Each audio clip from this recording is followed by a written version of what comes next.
the infantry units of the 51st Corps crossed the Don River using inflatable boats and secured a foothold on the eastern shore near Peskovatka.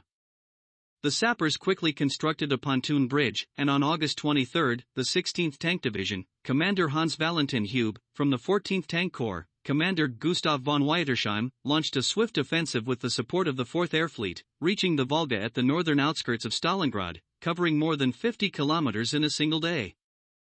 At 11:10 p.m., the radio operator of the 79th Motorized Regiment, Panzer Grenadier Regiment 79, from the 16th Tank Division transmitted a message that the regiment occupied Spartanovka, the northern suburb of Stalingrad. The enemy's maneuver cut off the 62nd Army from the rest of the forces of the Stalingrad front. On the same day, the 4th Air Fleet of the Luftwaffe launched a massive attack on Stalingrad, making about 2,000 sorties, as a result of which the city was heavily destroyed, and the outskirts were burned. Due to the lack of bomb shelters, from 40 to 70,000 civilians were killed. In late August and September, the 51st, 64th, and 57th Armies conducted a series of counterstrikes south of Stalingrad towards Stepnoy, Abganorovo, and Tingnuta, seeking to halt the advance of the 4th Panzer Army, the 4th Army Corps, and the 48th Panzer Corps of the Wehrmacht. At the same time, to the north of the city in the Yerzovka area, parts of the 24th Army, the 66th Army, and the 1st Guards Army aimed to cut off the units of the enemy's 14th Tank Corps, who had broken through to the Volga over a small area. In carrying out counteroffensives, Soviet troops were supposed to seal off the German breakthrough in the area of the Kotlebin station, Rasashka, and eliminate the so-called land bridge. At the cost of tremendous losses, the military units managed to advance only a few kilometers. Before the fighting for Stalingrad began, local authorities did not consider evacuation, as they did not anticipate the capture of the city. However, certain categories of citizens and material values were subject to evacuation.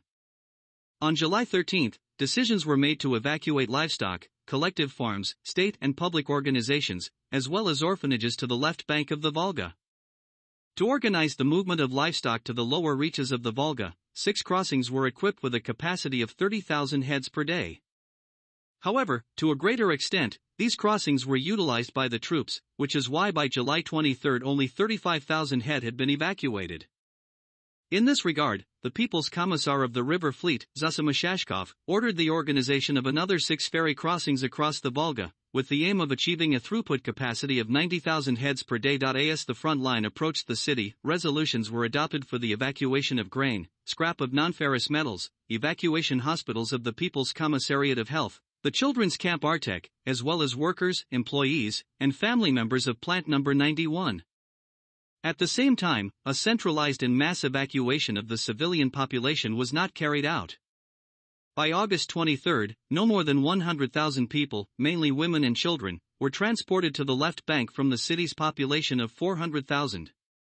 Meanwhile, evacuated individuals from the occupied regions of the country continued to be housed in the city. From June 1941 to March 1942, 441,000 people passed through the Stalingrad evacuation point.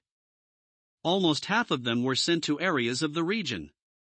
On August 15, the Regional Committee of the All-Union Communist Party, Bolsheviks, adopted a resolution on the partial evacuation of the city's population. In accordance with it, it was planned to evacuate 15,000 non-working women with children. On August 19, the Stalingrad City Defense Committee adopted a resolution number 399 on special measures, which set the task of preparing industrial facilities, bridges, railways and some residential buildings in the city for destruction. On August 23, 1942, the Luftwaffe's 4th Air Force carried out its longest and most destructive bombardment of the city. Up to 400 German aircraft, including 150 to 160 twin-engine bombers, took part in the bombardment, which was carried out in successive waves of aircraft. German aircraft destroyed the city, killing more than 90,000 people, and destroying more than half of the housing stock of pre-war Stalingrad, turning the city into a vast area covered in burning ruins.